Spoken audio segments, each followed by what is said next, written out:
안녕하십니까. 투뿔TV 시작합니다. 저는 디지털타임스 논설장 이규환입니다. 오늘부터 투뿔TV를 시작하는데요. 투뿔TV는 투 플러스 한우 등급의 최고 등급을 얘기합니다. 가장 맛있죠. 한우를 먹고 싶어 하지 않습니까 다들? 그런데 그 맛있는 그 한우처럼 우리 투뿔TV도 이렇게 맛있게 콘텐츠를 가공을 해서 드리는 그런 프로그램이 되도록 하겠습니다. 투뿔TV는 주로 이제 정치, 경제, 금융, 주로 이제 정치 얘기가 될 것 같은데요. 이 정치 쪽에 우리가 이제 겉으로 보는 그 기사가 있습니다. 그런데 그 기사 이 비하인드 스토리 또는 그 기사가 만들어지기까지의 어떤 역학적인 구도 이런 게 있거든요. 근데 그런 저변의 이야기를 우리 일선 기자들의 목소리로 한번 들어보는 그런 그 기회를 갖고자 합니다. 오늘은 그 정치정책부의 김세희 기자를 모시고 최근 그 이재명 더불어민주당 대표의 국회 체포동의안 표결 관련해서 지금 더불어민주당이 엄청나게 지금 내용이라고까지는 아니지만 그 굉장히 그 친명계와 비명계 간에 이 엄청난 이제 알력이 지금 생기고 있습니다. 그 관련해서 지금 그게 어떻게 돌아가는지 기사에 나오지 않은 얘기들 그런 얘기를 좀 들어보도록 하겠습니다. 김세 기자 반갑습니다. 네, 안녕하세요. 바쁘죠 요즘? 네. 예, 체포동의안 표가 참 묘하게 나왔어요. 네. 139대 138. 네. 근데 희한한 게 많은 분들이 의문 갖는 게 169명의 민주당 의원 전원이 투표에 참여를 했는데 네. 부표가 네. 138표 나왔단 말이에요. 네. 그 산술적으로 보면 31표가 이탈을 했는데 네. 근데 계산을 해보면 네. 김진표 국회의장이 만약에 네. 부표를 했다면 거기서 한 표가 더 떨어지거든요. 네. 그럼 32표가 또 이탈되는 거고 네. 또 다른 뭐 어떤 그런 그 역학관계를 보면 적어도 최소한 31표 이상은 이탈표가 생겼다. 네. 이렇게 보는데 우리 일선에서 뛰는 김 기자 생각 어때요?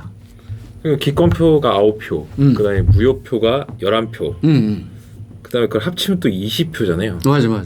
근데 민주당 내에서도 이게 찬성을 아까 방금까지 이제 30표라고 말씀하셨으니까 민주당 내에서 그럼 찬성을 던진 표도 10명 이상으로 볼 수 있고. 근데 그 이외에 또 친야 무소속 또 혹은 그런 표들이 5표 안팎이다 보니까 그렇죠. 오히려 이탈표가 40표에 더 가까울 수 45 있지 않나. 맞아요. 40표 정도 될 겁니다. 예. 이로해서 이 대표 역시 정치적 타격이 상당히 심각하게 입었는데요. 글쎄 말입니다. 오늘이 이제 3월 2일이고 지난 월요일 날 이제 그 표결이 있었는데 예. 지금 계속 이게 에스컬레이트 되면서 이 사안이 계속 민주당의 어떤 분란의 소지가 되고 있어요. 예. 어떻게 보면 뭐 양심적인 뭐 이쪽 반민주당 쪽에서 보면 양심적인 표다.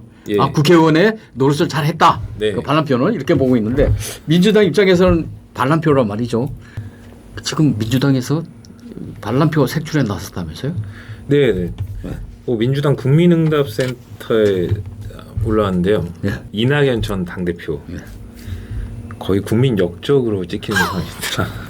지금 명단이 나돌고 있어요. 예. 그래서 뭐 거기에 언급된 의원들은 뭐 어떤 분들은 나는 아니다 적극적으로 해명하는 분도 있고 예. 어떤 분은 그냥 뭐 그런 대로 그렇게 알아라 이렇게 네. 뭐 체념하는 분도 있고 또는 뭐 적극적으로 이 풍조를 지적하면서 당 지도부가 이걸 왜 방치를 하냐 이런 얘기도 하는데 네. 거기에 언급된 그 의원들은 상당히 공격을 많이 받을 것 같은데요. 예, 뭐 예. 친명 그 온라인 커뮤니티가 친 이재명계 온라인 커뮤니티라고 하는데 그 제명인의 마을. 제명인의 마을. 그게 이제 총선 낙천 낙선 의원 명단이라 가지고 어찌 보면 총선 살생부가 만들어졌는데요. 그 살생부에는 이상민, 설훈, 조응천, 이원욱, 박용진 의원 등 보통 라디오나 페이스북 통해서 공개적으로 이 대표에 대해서 비판을 아끼지 않았던 사람들이 주로 올라왔고 그다음에 친문계 의원이나 이낙연계 의원들이 대거 많이 포함이 됐습니다. 예. 그러니까 사실 이게 무기명 투표로 이루어져서 의원들이 실제로 어떻게 투표했는지 알 수는 없는데 그렇죠. 상황별로 추측해서 그 총선 살생부를 만든 거죠. 예. 그 몇 명이나 돼요? 지금 한 42명 정도. 42명씩이나? 네. 이야, 많네요. 이야. 이제 그걸 지금 주도하는 세력이 네. 아까 제명이나 마을 말씀하셨는데 네. 민주당 내에서 강성 지지자들을 개딸이라고 하잖아요. 네. 개딸. 뭐 그 이제 개딸이라는 말이 나온 지 지금 몇 달 됐죠. 네. 뭐 개혁의 딸? 네. 왜 하필은 왜 딸이죠? 저도 그 부분이 참 의문인데요. 아, 여성 지지자가 많아서 그런가? 여성 지지자들이 많은 건 사실입니다. 예전에 네. 표결 이루어지기 전에 금요일 날 네. 윤석열 검찰 뭐 규탄 촉구대행 규탄대행가 그 국회에서 한번 열었었어요. 열었을 때 이제 당직자나 원외위원장 합쳐가지고 한 몇천 명 이렇게 온 것 같은데 그때 이재명 대표를 지지하는 이른바 개딸로 보이는 사람들도 와 있는 것 같더라고요. 지하철역에서 이제 나왔는데 그 파란색에 뭐 민주당 그 구호가 이게 써 있는 예. 혹은 뭐 윤석열 검찰 규탄한다 이런 구호가 써 있는 팻말을 갖고 다니면서 좀 약간 다소 과격한 언사를 하시는 분들 20대 여성이 많습니까? 아니요 오히려 개딸이라보다는 좀 더 연배가 있으신 분. 네. 40대? 40대 아줌마들? 저는 그거보다 더 있어. 그래서 예. 근데 이제 이재명 대표도 이런 상황을 알고 있을 텐데. 네. 이재명 대표는 말로는 네. 당의 단합에 도움이 안 된다. 좀 자제했으면 좋겠다. 그런 얘기를 하거든요. 네. 근데 적극적으로 만류하지는 않는 것 같아요. 네? 그러니까 항상 자제를 촉구하는 얘기는 예. 하는데 예. 메시지는 항상 던지죠. 그리고 예. 이재명 대표에 이어서 오늘 박홍근 원내대표도 예. 어떤 세미나에 참석한 이후에 기자들과 만나서 예. 자제를 촉구하는 말을 했는데 예. 그냥 이렇게 느낌이지만 그렇게 뭐랄까 적극적으로 하지 말아라 뭐 이렇게 독려를 한다거나 강력한 메시지를 던지는 그런 모습은 안 보이더라고요. 제가 봐도. 그러니까 불이익과 이익이 이제 나뉠 텐데 네. 자기가 이제 수세에 몰렸을 때 나의 지지세력이 이렇다. 네. 이렇게 강력하고 이렇게 뭐 극렬하게 나를 지지를 한다는 것을 보여주기 위한 그런 걸로 봐서는 효과가 있겠죠. 네. 근데 그와 반대로 그 상대편에 있는 사람들은 또 반발심이 더 크지 않겠습니까? 예.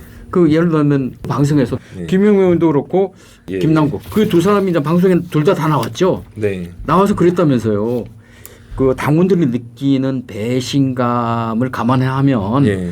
지금 그 지지자들이 저렇게 행동하는 거에 대해서 정당하고 예. 정의롭다. 정의롭다는 말도 했어요. 참 이게 그런 표현이 맞을지 모르겠지만 그렇게 얘기를 했거든요. 네.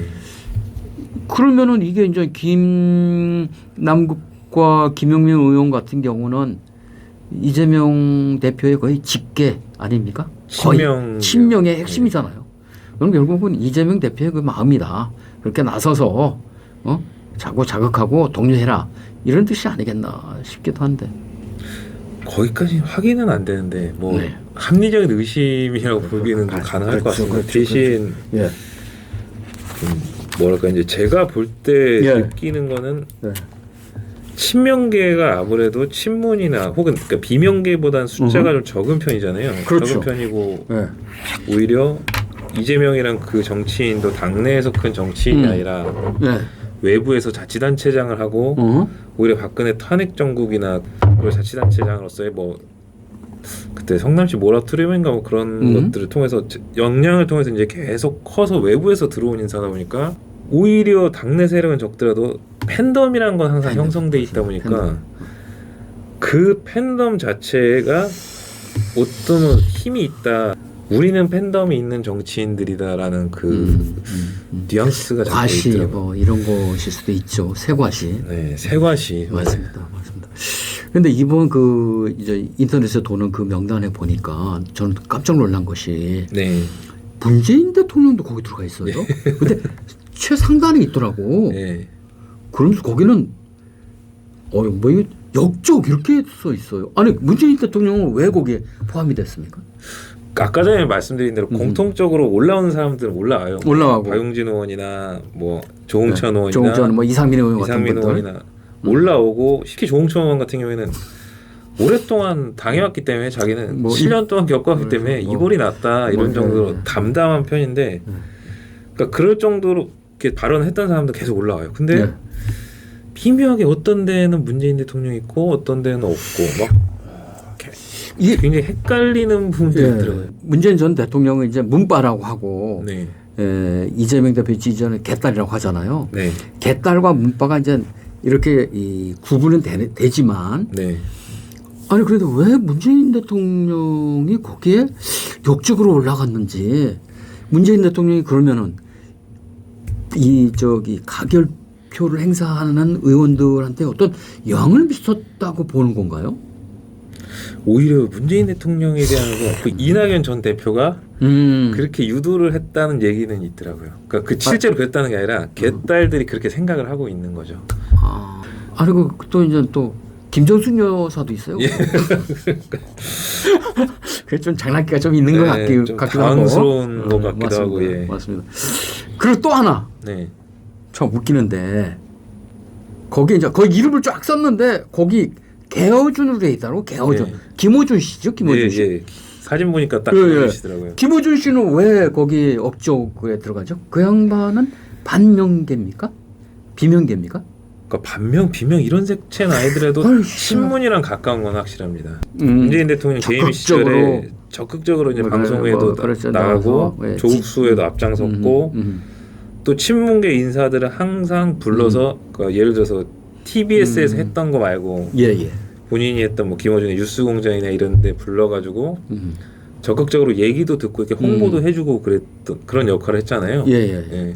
그 스피커 역할까지 해줬다 보니까 이 사람은 그래도 친문에 더 가깝게 있기 때문에 그런 명단에 들어간 거 아닌가라는 생각은 드는데 저희가 좀 이해가 안 되는 부분 중에 하나가 글쎄 말이에요. 그 좀 굉장히 그러니까 투표는 의원들이 했는데 글쎄 말이에요. 도대체 김정숙 여사하고 문재인 대통령하고 김어준 씨가 왜 들어갔나? 예. 야, 참. 그래서 이제 오늘 또 그런 얘기가 나왔어요. 맞습니까? 이 다음에는 흔히 말하는 반란표가 더 나올 것이다. 네. 그러면은 가결될 수도 있다. 네. 반란표가 나오면 이재명 대표가 지금 보세요. 지금 이거 말고도 대장동하고 성남 FC 건 말고 네. 이제 변호사비 대납 그 의혹도 있죠. 그 다음에 그 선거법 위반으로 또 출두해서 이제 조사받죠. 네. 그 백현동 특혜 비리 의혹 그것도 지금 받고 있잖아 수사를. 네. 대북 송금 그 사건도 있고 적어도 3건 4건이 있는데 그때마다 영장 청구를 하면 또 체포동의안을 갈 거고 그렇게 되면 잘못하면 이탈표가 더 나올 거다. 그럼 가결되면 구속될 가능성이 굉장히 높은 거고 그렇게 되면 민주당이 정말 큰 이제 그 폭풍을 만나게 되는데 오늘 그래서 민주당에서는 그런 얘기가 나왔지 않습니까? 체포 동의안이 오면 이제 상정을 하더라도 상정해놓고 투표를 하는데 표결을 하는데 다 기권하자. 그러니까 169명이 몽땅 투표를 하지 말자. 그럼 누가 투표했는지 아니까. 그래서 부결시키자 이렇게 얘기가 나오더라고요. 그게 이제 이런 상황은 그게 가능한데 그런 모습이 국민들한테 비칠 때는 이건 정말 야바이 거의 그렇죠. 바람직하진 않죠. 그렇게는 확실하게 부결시킬 수 있잖아요. 예. 그죠? 이게 이제 그 정족수가 과반 이상 투표 참가에 과반 이상의 저기 나와야 돼. 149표 이상 나와야 되잖아요. 300명이면 150표 이상 나와야 되잖아요. 그러니까 과반만 안 되면 되니까. 그죠? 그렇게까지 얘기하는데 김 기자가 보기에는 그건 너무나 전략적이고 너무나 술책에 가까워서 쓰지 않을 거다. 이렇게 보십니까? 그게 쓴다 안 쓴다 오늘 얘기가 나왔어요. 확정적으로 말하기 힘든데 오늘 그런 얘기가 나왔거든. 친명계 쪽에서는 이건 어디까지나 가정에 기초한 추측이지만 쓰고 싶을 것 같다는 생각은 들어요. 왜냐하면 비명계뿐만 아니라 개파색이 여럿 의원실의 보좌진들이나 실제 의원들이 이런 상황들에 대해서 크게 이해를 하고 있는 그런 분위기는 아니에요. 왜냐하면 본인들도 총선이 1년 남기고 있고 어떻게 보면 그 의정 활동에 따라서 성과를 보여야 되잖아요. 근데 수도권 의원이랑 지역구 의원들이랑 좀 많이 갈리는데 수도권 의원들 같은 경우에는 TV에 몇 번 더 나오고 언론을 많이 타는 게 표심을 이끌기 유리하지만 예를 들어서 이제 전북, 전남 혹은 그쪽 호남 지역이나 부울경 같은 영남 지역, 남쪽 지역 같은 경우에는 거기도 이제 지역 방송이라는 게 있잖아요. 그렇죠. 오히려 이런 공중파를 타는 것보다 그 지역 방송을 타고 그만큼 또 지역이 좀 좁다 보니까 거기서 민원을 더 잘 해결해주고 한 번이라도 행사장에서 얼굴을 비추는 게 내년 총선에 유리한데 이 방탄정궁에 매달리다 보니까 지역구 활동 하다가도 금방 올라와야 되는 것도 있고 본인들이 지역 현안 사업이나 이걸 좀 끌고 가야 되는데 그걸 아예 못 하잖아요. 사실 국회가 안 돌아가기 때문에 어떤 사소한 민원 처리나 이것도 좀 힘들어진 상황이라 불만도 많기도 하고 그리고 예를 들어서 이제 2019년도에 이제 이해찬 체제에서 총선을 치를 때는 그때 민주당 입장에서 싸우더라도 뭔가 어떤 당 대표나 이런 뭐 조국 정부 터지기 전에 당 대표나 이런 어떤 구성원의 리스크를 갖고 이렇게 싸우진 않았었는데 지금은 구성원의 리스크를 갖고 싸우니까 그 리스크가 본인의 지지율, 개별 의원들의 지지율에도 영향을 미친다고 생각하니까 이게 맞는 건가 과연? 왜 그 한 사람이 들어옴으로 인해서 우리가 항상 이런 문제에 직면을 해야 되나라는 그런 분위기는 있어요. 그리고 모 보좌관이 그때 표결 때 카카오톡으로 얘기해 주는데 도대체 이제 몇 개월째인지 모르겠다. 그런 얘기는 하더라고요. 그러니까 지금 이재명 정국이 네, 그러니까 국민적인 시각에서 봐도 사실 이렇게 지겹잖아요. 지겹고 가면 갈수록 이재명 대표에 대한 어떤 실망감이 더 아니 이 강성 지지자들이야 뭐 변하지 않겠죠. 그런데 일반적인 뭐 중도층이라든가 일반 국민들은 어떻게 보면 실물이 난다 이런 얘기도 하잖아요. 그러니까 민주당이 참 지금 뭐 진퇴양난인 것 같아요. 그 김희서가 보기에 지금 뭐 일설에는 분당이 불가피하다. 이재명 대표가 계속 있는 한 이런 얘기까지 나오는데 어떻게 봅니까? 개인적으로 분당은 좀 안 될 거라고. 안 할 것 같아요. 왜냐면 분당을 해서 나가는 순간 자기가 갖고 있는 그 당의 울타리나 자산을 포기를 해야 되잖아요. 당에 남아 있는 사람은 아니 세력을 형성해서 나가는데 세력을 형성해서. 선거 자금은 아무래도 그 당 안에 있기 때문에. 그러니까 지금 절반을 뚝 뛰어서 나간다 하더라도 나가는 사람들은 그거 선거 자금 못 가져 나가는 거구나. 네, 그렇게 알고 있습니다. 오히려 경제적으로 열악한 상황에 처하기도 하고. 그 예전에 신율 교수가 얘기해 준 것 중에 나갔을 때 예를 들어서 이제 전에 국민의당 생겼을 때처럼 나갔을 때 정말 유리한 분위기가 형성됐다면은 나가는데 지금은 나가도 이득이 없잖아요. 오히려 당에서 버티면서 후위를 도모하는 게 낫다. 이렇게 생각하는 분위기가 있어가지고 분당을 할 것 같지 않습니다. 분당을 쉽게 하거나 그럴 것 같지 않아요. 그 민주당 최근 당 돌아가는 거 보면 참 한국 정치의 수준을 그대로 반영하는 것 같아요. 인물 중심으로 돌아가는 한국 정치의 이런 정근대성 이게 그대로 시스템이 아니라 그대로 노정이 되는데 하여튼 김 기자 계속 저기 관찰 워칭해 주시고요. 다음에 또 말씀 듣고. 알겠습니다. 오늘 고맙습니다. 감사합니다. 자, 오늘 툭불TV는 이제 마치겠습니다. 다음에 또 재밌는 맛있는 툭불로 찾아뵙겠습니다. 고맙습니다.